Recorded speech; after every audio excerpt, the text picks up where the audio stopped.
Hi guys, మేము నిన్న weekend బయటికి వెళ్ళాం. మా లిత్తు చాలా స్ట్రెస్ ఫీల్ అవుతుంది స్కూల్కి వెళ్ళడానికి. ఆ స్ట్రెస్ రిలీఫ్ అవ్వాలంటే మాత్రం వీకెండ్ ఎక్కడొక దగ్గరికి తీసుకొని వెళ్ళాలి. నేను ఇక్కడికి తీసుకొని వెళ్ళాను.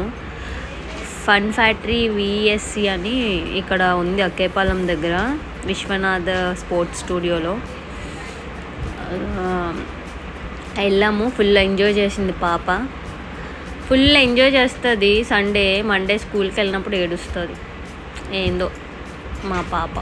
ఇక్కడ చూడండి ఎన్ని టాయ్స్ ఉన్నాయో. సూపర్ మార్కెట్ అంట, హాస్పిటల్ అంట, తర్వాత పజిల్ ఇవన్నీ ఉన్నాయి. అన్నీ ఆడేసింది. ఫుల్గా ఆడేసిన తర్వాత అసలు రిలాక్స్ అవ్వమంటే అస్సలు అవ్వట్లేదు. అన్నీ చూస్తూనే ఉంది, ఆడుతూనే ఉంది. పట్టుకోలేకపోయాను. దాంతో నాకు తలనొప్పి వచ్చేసింది. నాకు కొంచెం స్ట్రెస్ రిలీఫ్ అవ్వాలని